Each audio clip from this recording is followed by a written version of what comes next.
اللہ کے سوا کسی اور کی اطاعت جس سے اللہ کی معصیت لازم آتی ہو، شرک۔ لا طاعت لمخلوق فی معصیت الخالق، مخلوق میں سے کسی کی اطاعت نہیں ہوگی کہ اس معاملے میں جس میں خالق کی معصیت لازم آ رہی۔ ہاں، خالق کے احکام کے اندر والدین کا حکم بھی مانو، اطاعت کرو، اساتذہ کا حکم مانو، کسی اور کو اپنا لیڈر مانا ہے اس کا حکم مانو، لیکن ناٹ بیونڈ وہ جو سرکل ہے کتاب و سنت کا، اس سے باہر نہیں۔ لا طاعت لمخلوق فی معصیت الخالق، یہ آپ الجبرے کے فارمولے کے طور پر اپنے سامنے رکھیے۔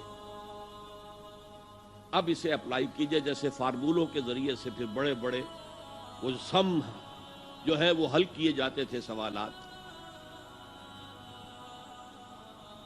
صبح کا وقت ہے، آنکھ بھی کھلی ہے، کوئی اذان کی آواز بھی کان میں آئی ہے، آپ کا نفس کہتا ہے ابھی سو جی۔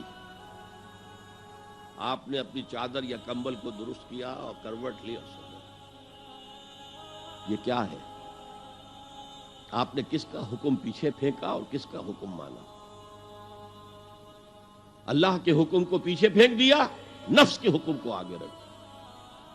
یہ شرک،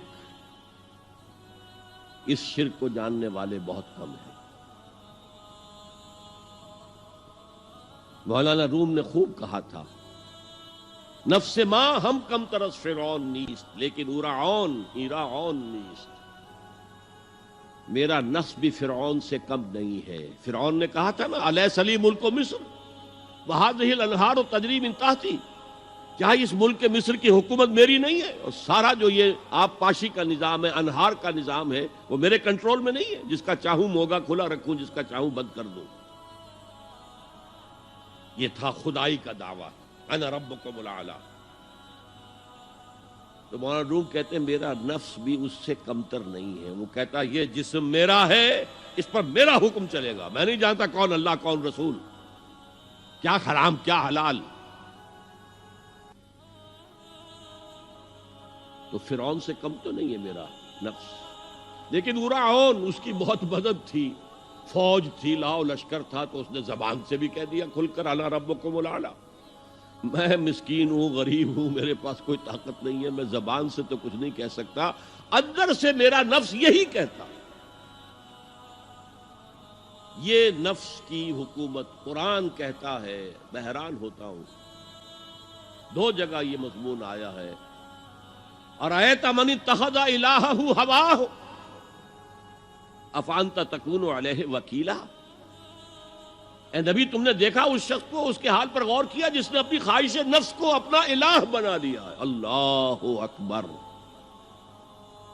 الہ لا الہ الا اللہ، کلمہ توحید کا مرکزی لفظ یہاں آ رہا ہے، من اتخذ الہہ ہواہ، جس نے اپنی خواہش نفس کو اپنا معبود بنا لیا، الہ بنا لیا۔ افانت تکون علیہ وکیلا، کیا آپ ایسے شخص کی کوئی ذمہ داری لے سکتے ہیں؟ سود حرام ہوا کرے جی، حرام ورام، ہمارا دھندا جو ہے وہ آگے بڑھ نہیں سکتا، تو اللہ کے حکم کو پیچھے ڈالا، نفس کے تقاضے کو آگے رکھا۔ کون معبود ہے آپ کا؟ نام عبداللہ رکھیے، نام عبد الرحمن رکھیے، ہے عبد النفس، نفس کے بندے، نفس کے غلام۔ یہ میں نے یوں سمجھئے کہ جیسے میں نے ہجرت اور جہاد کی ڈیفینیشنز کی تھی۔ ہجرت کا بیس کیا ہے؟ پوچھا گیا ایو الہجرت افضل یا رسول اللہ، اے اللہ کے رسول بتائیے سب سے اعلیٰ ہجرت کون سی ہے، افضل؟ فرمایا ان تہجر ما کرہ ربک، ہر اس چیز کو چھوڑ دو جو تمہارے رب کو پسند نہیں۔ آج رات ہی سے آپ ہجرت شروع کر سکتے ہیں۔ جائزہ لیجئے کیا کیا چیزیں میری زندگی میں خلاف شریعت ہے، تو اللہ کو ناپسند ہے، فیصلہ کیجئے کہ آج کے بعد نہیں ہوگی، ہجرت شروع ہو گئی، افضل الہجرہ، سب سے افضل ہجرت شروع ہو گئی۔ لیکن ٹاپ پر لے جائیے تو یہ ہجرت جب اللہ کے دین کو قائم کرنے کی جدوجہد اس مرحلے پر آ جائے کہ اب باطل کے ساتھ ٹکراؤ ہے اور اب چاہیے کہ ساری قوت ایک مرکز پر جمع ہو جائے، ہجرت فرض کر دی گئی، وہ ہجرت گھر بار چھوڑ کر، اہل و عیال کو چھوڑ کر، اور مکے کے بھیڑیوں کے رحم و کرم پر چھوڑ کر اپنے گھر والوں کو جو لوگ ہجرت کر کے آئے، حکم تھا۔ ہجرت مدینہ فرض تھی، ہجرت حبشہ فرض نہیں تھی، صرف اجازت تھی کہ جن سے سختیاں نہیں جھیلی جا رہی مزید وہ چلے جائیں۔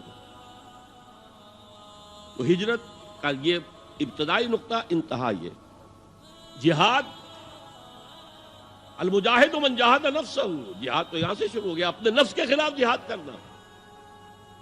صبح نفس نے کہا ابھی سو جاؤ، آپ نے نفس کی بات کو رد کیا، اپنا کمبل اٹھا کے پھینکا، اٹھے، وضو کیا، نماز کے لیے آپ مسجد چل دیے، آپ نے جہاد کیا نفس کے خلاف۔